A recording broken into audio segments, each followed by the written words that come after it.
Hi, folks. Thanks for checking out part two here.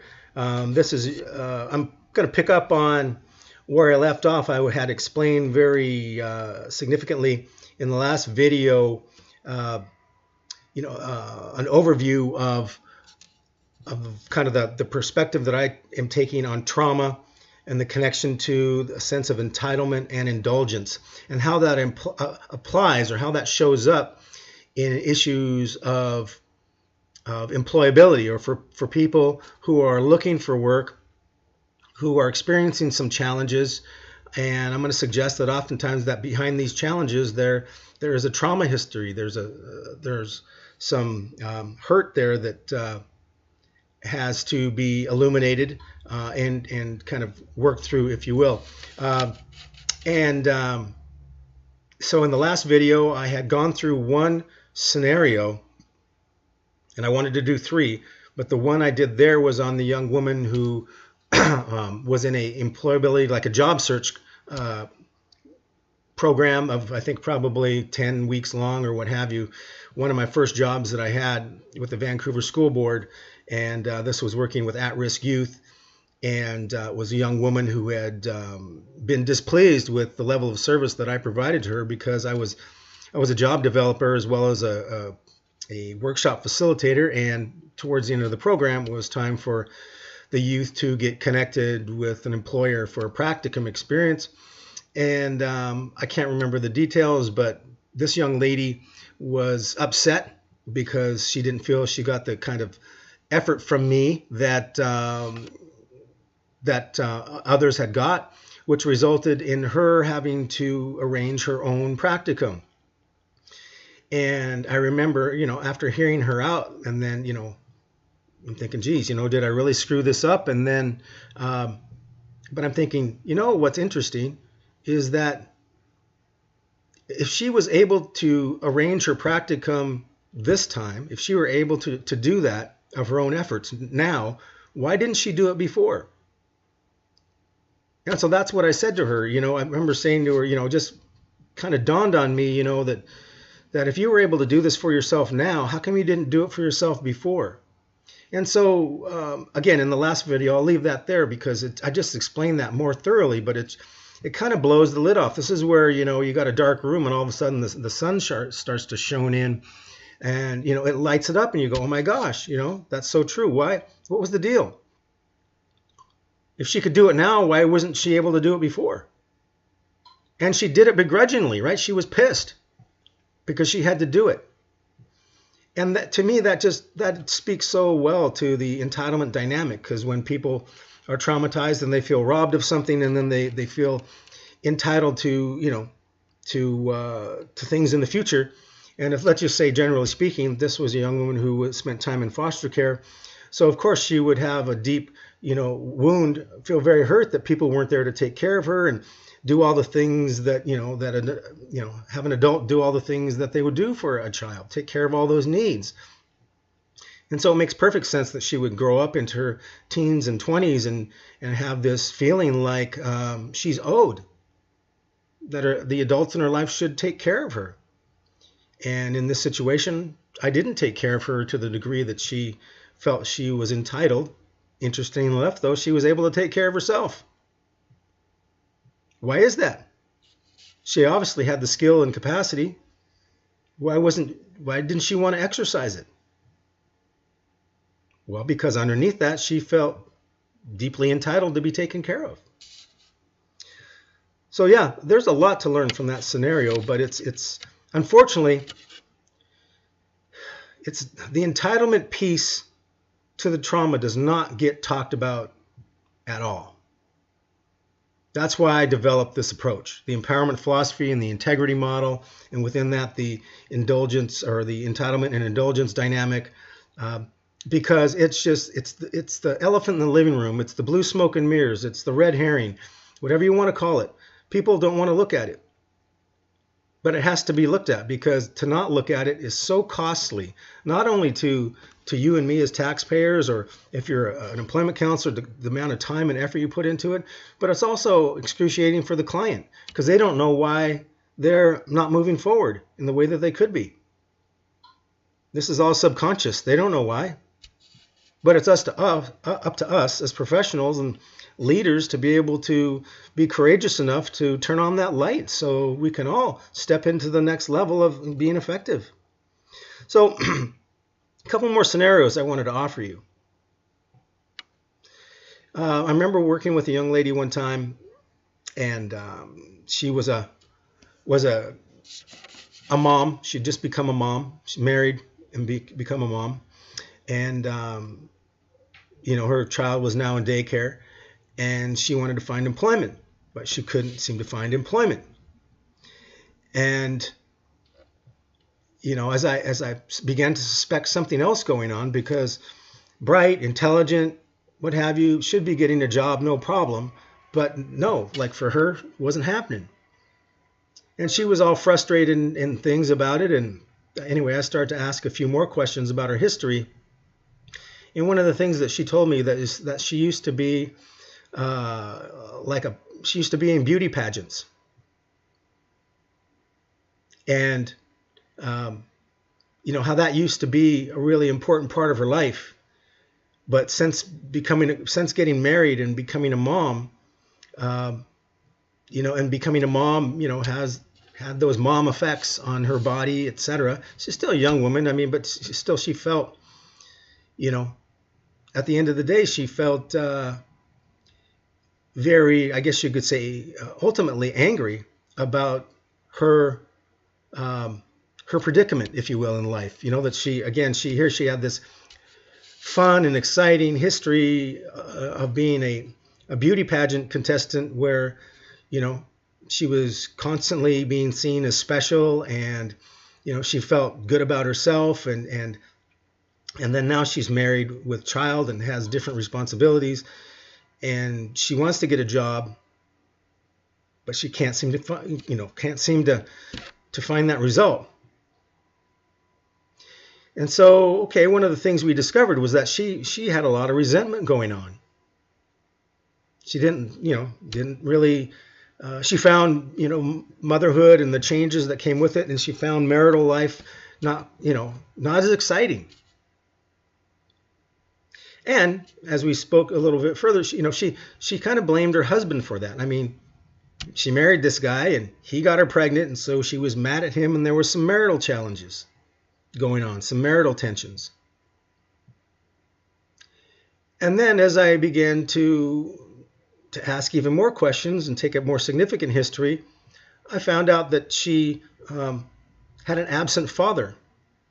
She was raised by her mom and didn't have a relationship with her biological father when she was younger. You see? And so here we go. Now I've got a young lady who had a deep need, or felt entitled that a father be there for her, to validate her beauty, to be there for her, to protect her, to see her as special. And so the first level of that hurt is going to be the victim story of how, her father did not show up for her, to care for her, to validate her, and to meet all those needs. And how she overcompensated for that by becoming a competitor in beauty pageants. And how, as she moved forward, into motherhood, etc., it began to, I guess you could say, to to not offer her the kind of recognition and adoration that she was getting before, that she felt entitled to. And so as I began to, so there's the hurt, right? There's the victim piece of it. Now as I started to explore the aggressive piece of it, the revenge piece, it's like, okay, well, if you kind of are pinning this on your husband, that you are the way you are, and that you're in this misery because of him, how might then you get back at him? How might you be getting back at really this has more to do with your father?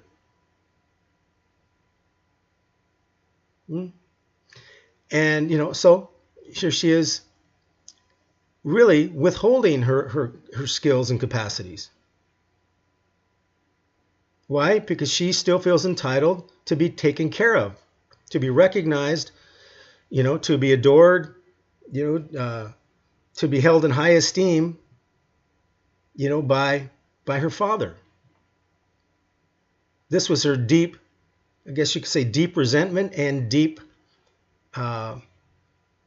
mission, if you will. She still felt entitled to be cared for by her father, which, of course, in this case also was her husband. So subconsciously, she really didn't want to work.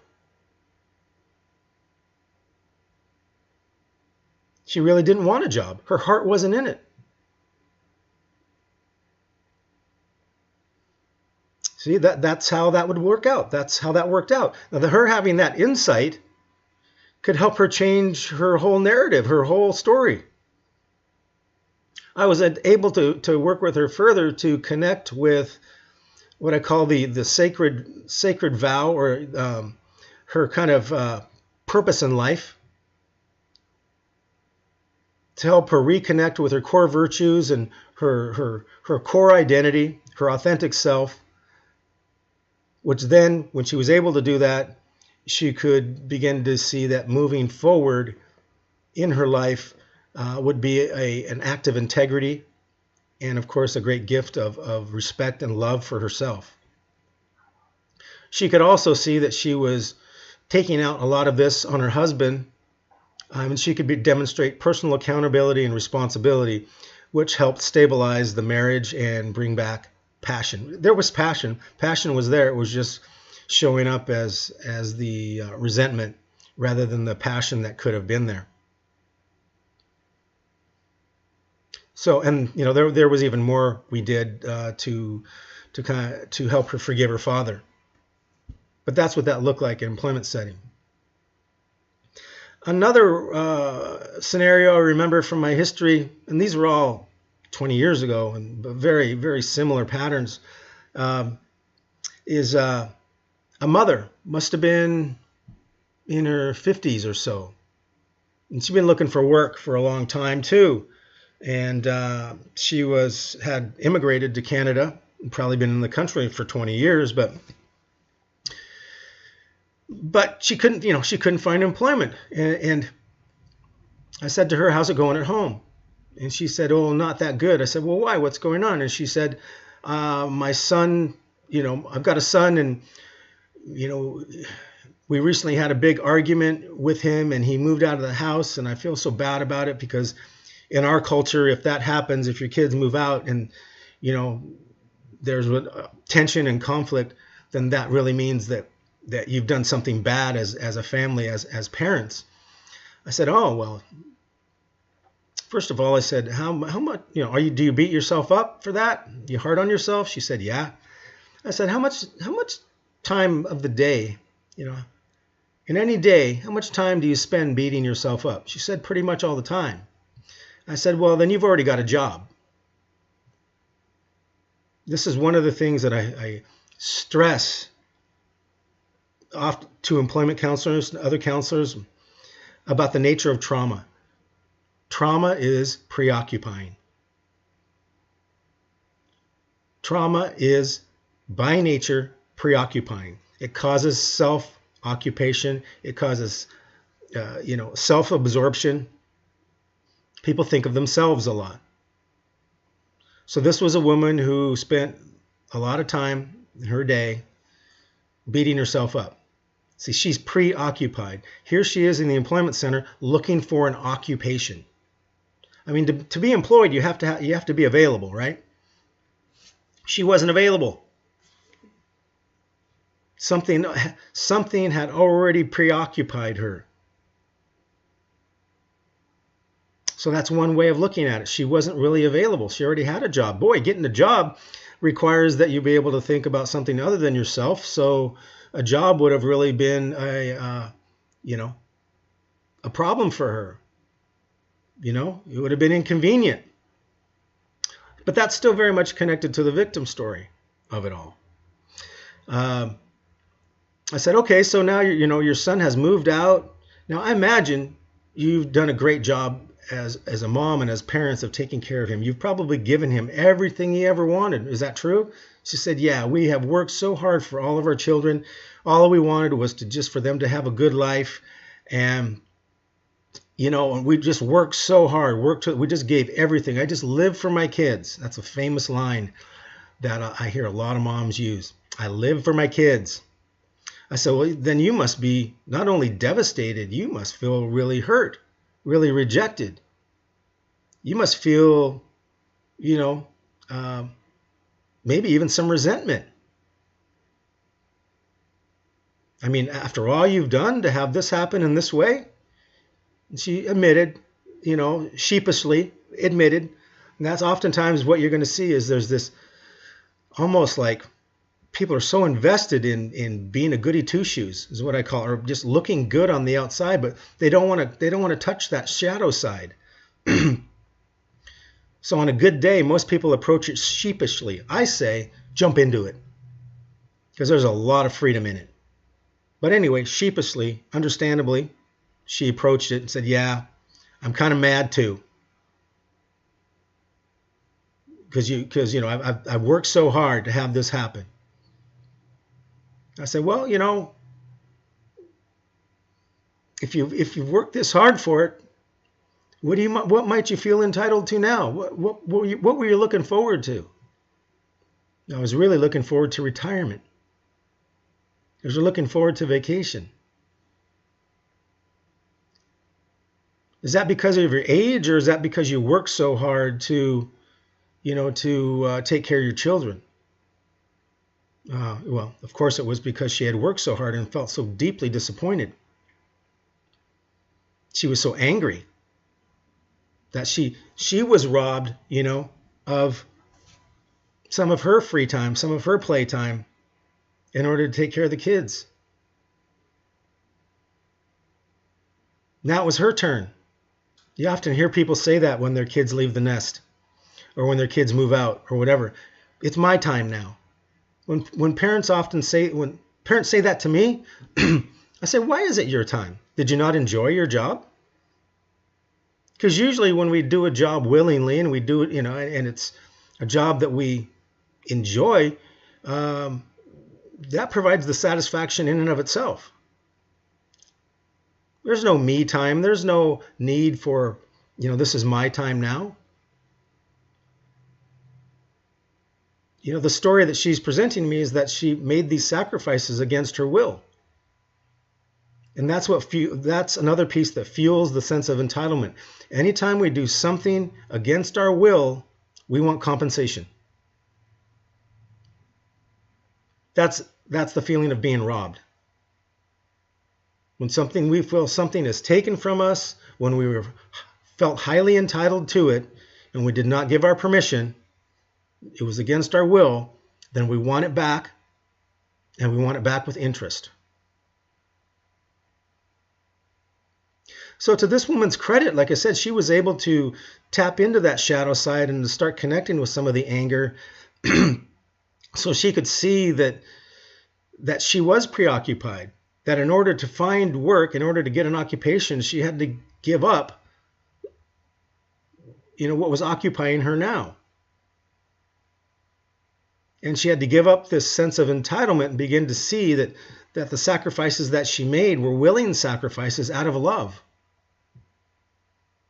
See, that's the difference between a true sacrifice and an untrue sacrifice. A true sacrifice is when we give something of ourselves, especially something precious, and we do it willingly for the sake of love. Then the sacrifice is complete. We don't want anything back. We don't need anything back. An untrue sacrifice is when we give something up against our will or begrudgingly. It's like a loan that we want back, and we want it back with interest. So again, to this woman's credit, she was able to pull the curtain back a little bit for herself and start to see that that there was a way here where she had her foot on the brake. She was getting to be her own worst enemy. And it had to do with this mistake in logic regarding her son and what went on there. And so as we began to sift into that, she began to demonstrate more personal accountability and responsibility. She was able to get free and eventually find work. So I hope these two descriptions have been helpful. And let me know if I can be of further service. I'll just keep posting videos as we move along. But if you would like to know more about how to begin to integrate this stuff,